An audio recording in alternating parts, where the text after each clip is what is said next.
अब तक आपने देखा कि वो अदृश्य आदमी शिवन्या को एक जादुई पिंजरे में कैद कर देता है, जिसके बाद वो जंजाली को भी दिखाई देने लगती है। दूसरी तरफ बिलाखी तीसरी पहेली के जादुई फूल की तलाश में पहाड़ पर पहुंचता है, जहां उसे फूल तो मिलता है, लेकिन वहां पर मधुमक्खियों का झुंड उस पर हमला कर देता है। वहीं भूतकाल में जीवन शिवन्या की आंखों में दिव्य चमक देखकर उसे पिंजरे से आजाद करता है। ये जानकर जंजाली को बहुत गुस्सा आता है और वो उसे अपने रास्ते से हटाने की सोचती है। अब आगे बिलाखी मधुमक्खियों के डंक से घायल होकर जंजाली के काले महल में प्रकट होता है और अचानक ही गिर पड़ता है। उसकी हालत देखकर वो हैरान रह जाती है। बिलाखी, ये तुम्हें क्या हुआ? तुम्हारी यह हालत कैसे हुई? ये सब उन मधुमक्खियों के कारण हुआ है।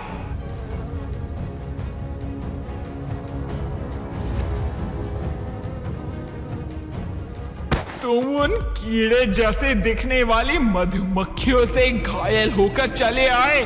वो कोई साधारण मधुमक्खियां नहीं थी और उन्होंने मुझे इस तरह घेर कर डंक मारा कि मैं पलटवार भी न कर सका। कौन है वो मधुमक्खियां जो मेरे उस जादुई फूल के बीच में आ रही हैं? लगता है उन्हें अपनी जिंदगी प्यारी नहीं है। जंजाली, पहले मेरे इन घाव का कुछ करो, वरना दर्द के कारण मेरे प्राण निकल जाएंगे। हिम्मत रखो बिलाखी, उन मधुमक्खियों ने तुम्हारे पंखों को बुरी तरह घायल कर दिया है, पर तुम चिंता मत करो, तुम कोई साधारण चील नहीं हो और मैं अपनी जादुई विद्या से उन घावों को ठीक कर दूंगी। मुझे यहाँ से वापस जाना होगा। अगर उस अदृश्य आदमी ने मुझे देख लिया तो मैं यहाँ हमेशा के लिए कैद हो जाऊंगी। लेकिन मैं वापस जाऊँ तो जाऊँ कैसे? मुझे तो कहीं भी वो जादुई शीशा नजर नहीं आ रहा। शिवन्या जादुई शीशे की तलाश कर रही थी। तभी उसकी नजर जीवन पर पड़ती है, जो कि अपने हाथ में एक संदूक को लेकर अपने घर की तरफ बढ़ रहा था। तो शिवन्या भी उसके पीछे उसके घर तक जाती है। इससे पहले कि ये शक्तिशाली संदूक जंजाली के हाथ लगे, मुझे इसे सुरक्षित करना होगा। आखिर ऐसा क्या है इस संदूक में जिसे ये जादूगर अपनी ही पत्नी से छुपा रहा है? जीवन जादुई मंत्र पढ़कर उस संदूक को हवा में उठाता है और उसे कोई नया रूप देने की कोशिश करता है। उससे पहले ही वहाँ जंजाली प्रकट हो जाती है, तो जीवन का ध्यान भंग हो जाता है और वो संदूक जोर से जमीन पर गिर पड़ता है। क्या छुपाने की कोशिश कर रहे हो तुम मुझसे? कहीं ये वही जादुई संदूक तो नहीं जिसमें जादुई मंत्रों वाली किताब है?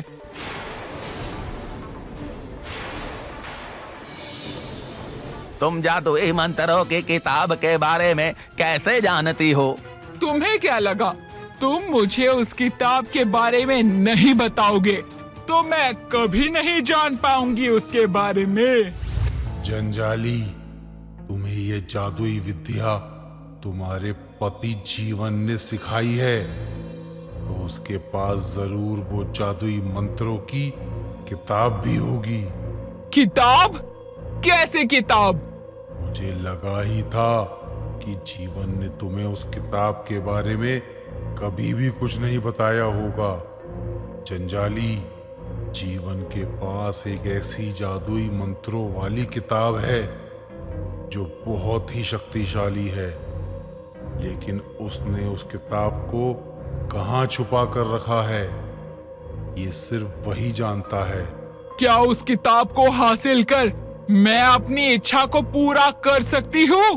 ये तो उस किताब को हासिल करने के बाद ही जान सकती हो तुम। ये सब सुनकर जीवन उस संदूक को उठाने जाता है। तभी बिलाखी उस संदूक को उठाकर जंजाली के पास ले आता है। बिलाखी, ये तुमने क्या किया? वही जो एक वफादार नौकर अपने मालिक के लिए करता है। क्या हुआ? बिलाखी को बोलता देखकर हैरान हो गए जीवन। इसे मैंने अपनी जादुई विद्या से आवाज दी है और ये अब मेरा गुलाम है। जंजाली, तुम मुझे वो संदूक वापस कर दो, मैं तुम्हें उसका गलत प्रयोग नहीं करने दूंगा। जीवन अपने जादू से उस संदूक को अपने पास खींचता है, तो जंजाली भी उसे जीवन के पास जाने से रोकती है। हवा में लटके संदूक को दोनों अपनी ओर खींचने की कोशिश करते हैं। तभी बिलाखी अपनी चालाकी दिखाते हुए जीवन के सामने से तेजी से उड़ते हुए गुजरता है, जिससे उसके नुकीले पंजे बूढ़े जीवन के चेहरे को घायल कर देते हैं और वो जमीन पर गिर जाता है। तुमने इतने सालों तक ये संदूक मुझसे छुपा कर रखा ताकि मैं इन जादुई मंत्रों को जान ही ना पाऊं। ये जादुई मंत्र तुम जैसी लोभी जादूगरनी के लिए नहीं है जंजाली। मैं अपने जीते जी से तुम्हारे हाथों में नहीं जाने दूंगा, बिल्कुल नहीं दूंगा। तो ठीक है, फिर मैं तुम्हें ही मौत के घाट उतार देती हूँ। नहीं नहीं, ये दुष्ट जंजाली क्या कर रही है? मुझे ये अनर्थ होने से रोकना होगा। जीवन जैसे तैसे उठकर खड़ा होता है। तभी शिवन्या उसके पास आती है और उसे धक्का देने की कोशिश करती है, लेकिन अदृश्य होने के कारण वो जीवन को छू भी नहीं पा रही थी। तो वहीं जंजाली पास में पड़े चाकू को हवा में उठाती है और अचानक ही जीवन की तरफ फेंकती है। लगता है तुम्हें अपनी मौत की कुछ ज्यादा ही खुशी है जीवन। खुशी तो तुम्हारी ज्यादा समय तक नहीं रहेगी जंजाली। तुम अपने इरादों में कभी कामयाब नहीं हो पाओगी, कभी नहीं। ये जीवन के आखिरी शब्द थे और उसकी आंखें बंद करते ही हवा में लटके संदूक में हलचल होने लगती है। अब मिलेगी मुझे वो जादुई मंत्रों की किताब।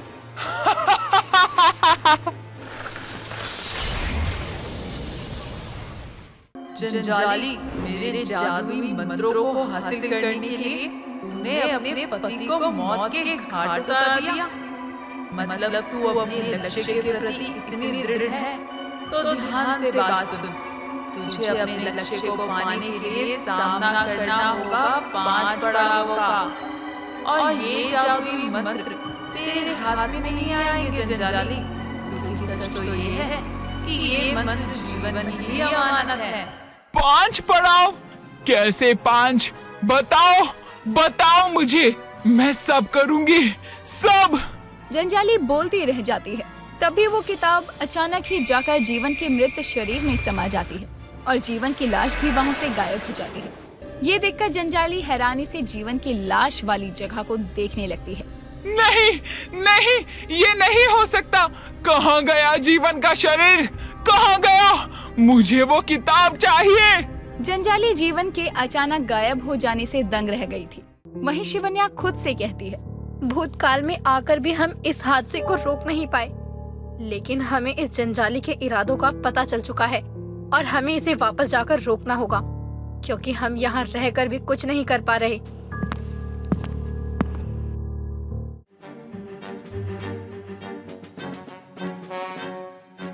हमें जल्दी ही यहाँ से निकलना होगा। हे भोलेनाथ, हमें रास्ता दिखाओ। मैं कहता हूँ वहीं रुक जा लड़की। वो आदमी भागते हुए रुक जाता है और भागती शिवन्या की तरफ एक रोशनी भेजता है, लेकिन उससे पहले ही शिवन्या के सामने जादुई शीशा प्रकट होता है और वो भागते हुए जादुई शीशे के अंदर गायब हो जाती है। जंजाली अपनी जादुई विद्या से बिलाखी के घाव को भरने की कोशिश करती है, लेकिन बिलाखी के जख्म बिल्कुल भी नहीं भरते। ये क्या हो रहा है? मेरा जादू विफल कैसे हो सकता है? जंजाली, ये उन शक्तिशाली मधुमक्खियों के डंक का असर है। मुझे नहीं लगता कि अब मेरे पंख फिर से ठीक हो पाएंगे। इसलिए क्या तुम अपने पंखों को अपने शरीर से अलग करने वाले हो? किंतु ये तुम्हारे लिए बहुत पीड़ादायक होगा बिलाखी। पीड़ा तो ये जख्म अब भी मुझे दे रहे हैं जंजाली, और इस तरह तड़पने से अच्छा है कि ये एक बार में ही नष्ट हो जाए। और ये काम तुम्हें करना होगा जंजाली। नष्ट कर दो मेरे पंखों को।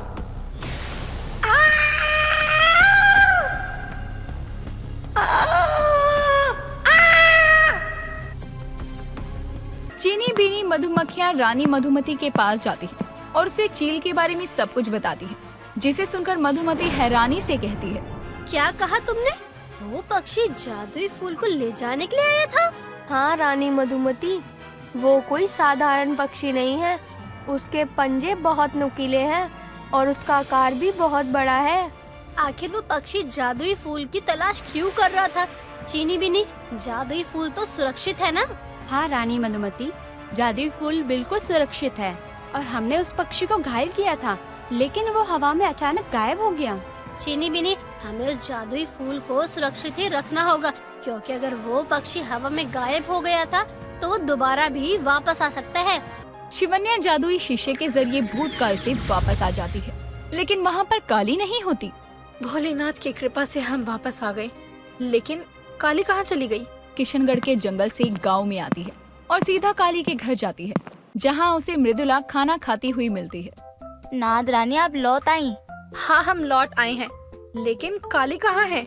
काम के तलते गाँव से बहाल गई है वो, गाँव के ततीब के तात। आइए, आप भोजन कर लीजिए, तब तक क्या पता आपकी मित्र ताली भी लौटा है। नागिन मृदुला, ये भोजन करने का समय नहीं है, हमें यहाँ से जाना होगा। इतनी जल्दी भी क्या है नादलानी? तम ते तम हमें भोजन पूरा करने तो दीजिए, बस तो चलो लुक जाइए। बिलाखी के घायल होने के चलते जंजाली खुद उस जादुई फूल को लेने के लिए उस ऊंचे पहाड़ी पर पहुंचती है, जहां उसकी नजर उस अनोखे अद्भुत जादुई फूल पर पड़ती है। उसे देखकर जंजाली की आंखों में चमक आ जाती है। तो ये है वो जादुई फूल जो मुझे मेरी मंजिल के एक कदम और करीब ले जाएगा। बिलाखी ने तो कहा था कि यहाँ मधुमक्खियों का झुंड था, लेकिन मधुमक्खियों का झुंड क्या, मुझे तो एक मक्खी भी नजर नहीं आ रही।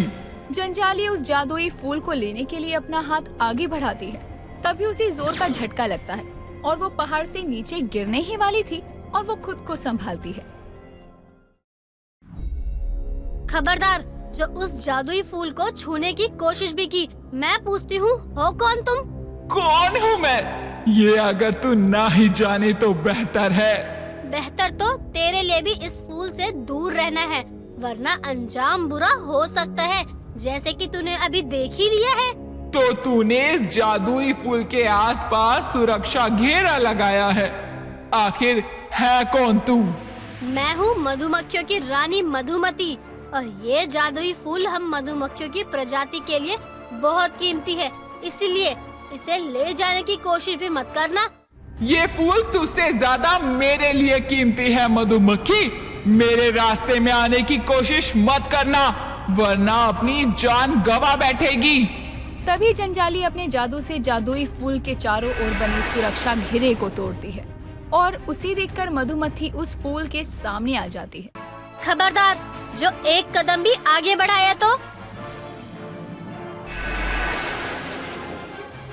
जादूगरनी जंजाली के जाल में तू भी फंस गई ना रानी मधुमती। अब तू भी मुझे उस जादुई फूल को तोड़ कर दे दे। सम्मोहन के जादू के कारण रानी मधुमती जंजाली की बात सुनकर जादुई फूल की तरफ मुड़ती है और उसे तोड़ने के लिए हाथ आगे बढ़ाती है। तभी उस जादुई फूल की खुशबू से मधुमक्खी का सम्मोहन भंग हो जाता है और वो अचानक ही पलटकर गुस्से में अपनी शक्तियों का प्रयोग कर जंजाली को जोर से धक्का देती है और वो पहाड़ियों से नीचे खाई में गिरती है। क्या यही हो जाएगा जंजाली कांड, या फिर कहानी में आएगा एक नया मोड़? अपनी राय हमें कमेंट करके जरूर बताएं।